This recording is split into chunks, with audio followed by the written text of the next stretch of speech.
Zoopolis. D'un point de vue rééducation et récréation, après moi je suis adepte de la pêche fine de base, donc lui il arrive là, boum tac, il pose sur des coins qu'il connaît bien, tout tac tac. Moi je cherche vraiment à reprendre du plaisir. Mon objectif c'est faire un poisson à la semaine, j'en ai fait 3 et 3 variétés différentes, dont des nouveautés aussi, quoi. C'est la première fois que je faisais un amour blanc à la canne au clou, c'est la première fois que je faisais un esturgeon au feeder.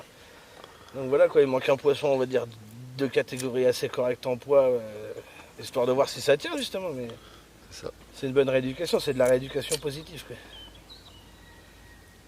Puis ça fait du bien, moi à 18h je suis confiné, donc couvre-feu, mais couvre-feu j'arrive, quoi. Je marche sans masque, j'arrive au bord d'un plan d'eau, je reviens un peu, quoi, parce que chez nous c'est un peu plus strict les règles et tout. Ouais, elles le sont aussi ici, hein, tu sais. Le fédéral, je sais même pas si je vais prendre mon permis cette année avec la polémique qu'il y a eu avec le coronavirus, aucune gestuelle, très peu de fédés, le président de la fédération française, il a eu un discours plus que médiocre, il a encouragé vraiment personne à aller de l'avant. Partout où il y a de l'argent, les gens se gavent, donc forcément, ils en ont rien à foutre. Tant que l'argent continue à rentrer, il y aura toujours des gars comme moi pour acheter leur carte de pêche. Ouais, mais même moi, non mais dans le sens, voilà, tac, sans parler des pratiques interdites, sans parler maintenant je comprends pas qu'ils veulent vendre, des fédérations veulent vendre des permis et qu'ils ne combattent pas Zoopolis, qui sont contre la pêche de loisirs par exemple. Ça, il faut savoir en parler, je pense. Sans rentrer dans la vulgarité ou quoi, parce qu'après vous restez que des bobos de merde et tout, on n'a rien contre vous, vous êtes des salopes. Mais... Non mais c'est vrai, la liberté des uns commence où s'arrête celle des autres. Et ils viennent nous emmerder dans des trucs qu'ils ne connaissent pas, qu'ils n'aiment pas, que tu n'aimes pas, reste chez toi, fais un autre truc que toi tu aimes, on va pas venir t'emmerder parce que par exemple t'aimes bouffer des plantes. Écoute, moi j'adore les tulipes, j'adore les roses et toi tu les manges, je vais te faire un procès et puis voilà. Parce qu'à moitié sont véganes de toute façon, et puis ils sont avec des godasses en cuir et puis des sacs crocodiles. Grosso modo c'est du baratin de télé-réalité, c'est du show business. Et un petit message pour toi, Greg Guillotin, franchement tu faisais des caméras cachées, ton humour, tout ça que je le kiffais. Mais là ils sont servis de ta cote de popularité, ils t'ont manipulé gros. Parce qu'un mec comme moi, avec l'ironie que t'as, je t'aurais invité à faire une caméra cachée, genre je t'aurais envoyé par exemple avec Mika, je t'aurais fait tiens fais le chier pendant qu'il pêche ou rends le ouf, et là t'aurais eu la réaction que tu veux, là t'aurais fait le reportage que tu veux et t'aurais fait quelque chose qui change un peu. Parce que là vous vous attaquez au loisir, un des loisirs les plus pratiqués de France, aux licences les plus achetées de France. Allez vous attaquer aux footballeurs, c'est le loisir numéro 1 en France, le deuxième c'est la pêche. Je vous ai jamais vu enculer la vie d'un footballeur parce qu'ils utilisent un ballon en cuir de vachette. Pensez-y aussi à tout ça. Et là, il y a des sous, là, par contre, là, en face, il y aura des avocats monstrueux. Là, vous n'allez pas jouer longtemps, je vous le dis direct et tout. Ça va être recadrage, Windows 13 Quattro, imprimante, télécopieur. Vous allez retourner à votre train-train quotidien, vous n'allez pas nous casser les burnes. Quand ils parlent du no-kill, à les écouter, il y a un poisson sur 3 qui meurt, mais venez chez moi, il n'y a pas un poisson qui flotte à la surface. Mon record, je l'ai fait en rivière, j'ai fait 4 fois le même poisson en rivière. Donc ça permet de voir l'évolution au niveau du poids du poisson, de voir son comportement. Voilà, on peut les prendre à plusieurs saisons. On sait ce qu'on fait. On est là pour entretenir le milieu aquatique, on est là pour faire beaucoup de choses. On nettoie les berges. Bon, après, il y a certains carpistes, c'est des gros porcs, il faut le dire aussi. Hein. Mais bon, c'est comme partout. Je suis sûr que chez vous, il y a des grosses salopes aussi. Donc voilà, quoi. Et ouais, pour revenir sur un petit point qui me semble important, tant que dans une conversation comme ça c'est très rare hein, ce qui se passe là, parce qu'on l'improvise comme ça, c'est sympathique. Mais il y a un sujet, moi par exemple, qui me chagrine, la Zoopolis, tout ça, là on va parler d'un sujet qui est assez particulier selon moi. C'est le pêcheur professionnel. Toi tu achètes ta carte fédérale, on va te conseiller de ne pas manger le poisson qui est pêché en Loire ou dans d'autres fleuves ou dans d'autres rivières. La sel aussi, ouais, il est soi-disant pas comestible. Donc le poisson n'est censé pas être comestible. Par contre, ça ne vous empêche pas dans vos projets à vous de les faire bouffer et transformer. Donc les pêcheurs pro les pêchent, les transforment. Eux, ils ont le droit de les commercialiser. Toi, tu n'as pas le droit de le pêcher parce que tu le manges. Par contre, un pêcheur professionnel a le droit de le commercialiser, de le transformer. Et maintenant, on le sert même dans les écoles de nos enfants. Alors ça, Zoopolis, par exemple, ça, vous pouvez vous acharner là-dessus. Parce qu'allez voir le taux de plomb, le taux de PCB, le taux de cyanure qu'il y a dans un silure, quand vous osez servir ça dans des écoles primaires, je peux te dire qu'il faut les avoir bien accrochés. Alors ce serait bien aussi pareil de...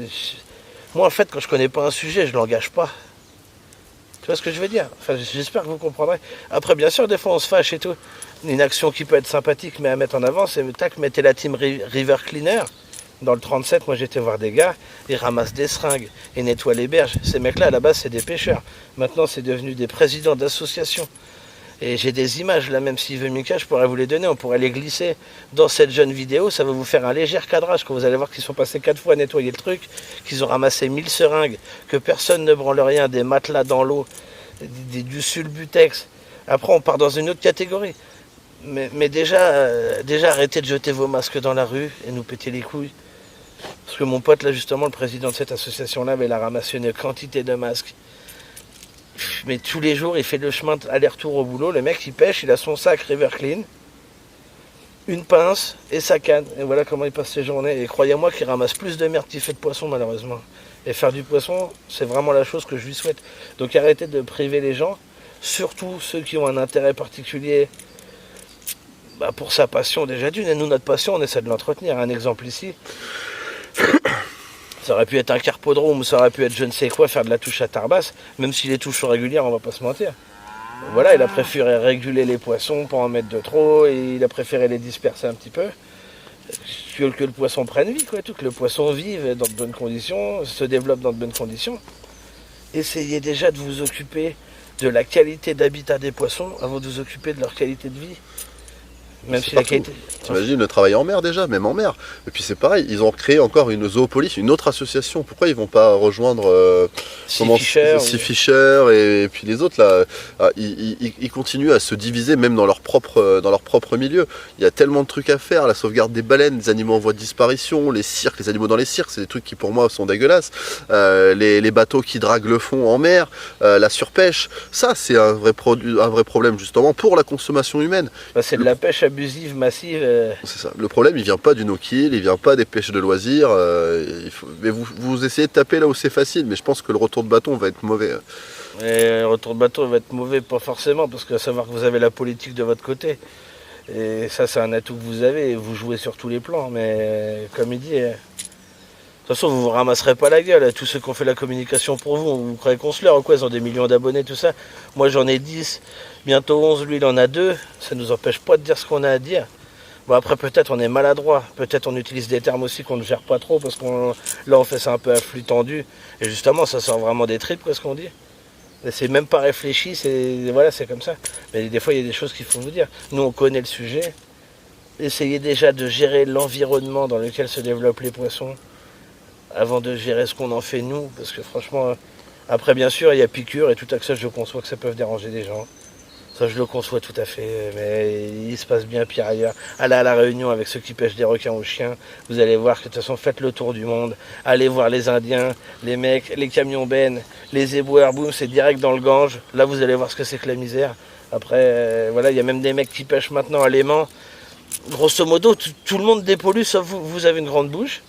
Et les actes, c'est les autres qui les font, donc c'est très bien. Je ne vais pas dire de bêtises, mais même Lafarge, je crois que le lanceur d'alerte pour les usines Lafarge qui polluaient la Seine, ouais. Je crois que c'était des pêcheurs qui avaient lancé l'alerte. Hein. Après, vous, je sais que Zoopolis a fait des actions derrière contre Lafarge, mais quand tu vois les milliards qu'il y a en jeu et puis l'impact qu'ils ont dans le monde au niveau français, c'est comme pisser dans l'eau, mais donc du coup, ils viennent faire chier les pêcheurs derrière. Quoi. C'est vrai que c'est incroyable. Et ça, et on en passe, hein, les pollutions d'usines, tout ça, tac, tac et tout. Oui, bah, tac, t'as 300 € d'amende, t'as pollué 200 km de rivière, t'as tué des tonnes de poissons. Attaquez-vous à ces sujets-là, ce serait plus intéressant. C'est l'année dernière, mais c'est pendant le confinement qu'il y a eu des biefs entiers qui ont été rincés. Ce qui s'est passé pendant le confinement, c'est simple. Moi, je veux pas faire la théorie du complot, mais le confinement est la bon dos pour tout ce qui a été négatif. On peut parler du nombre de lois qui a été votées, on peut parler de tout ça, on peut parler de la politique actuelle qui est complètement en train de changer, de l'augmentation des prix des magasins, tout ça.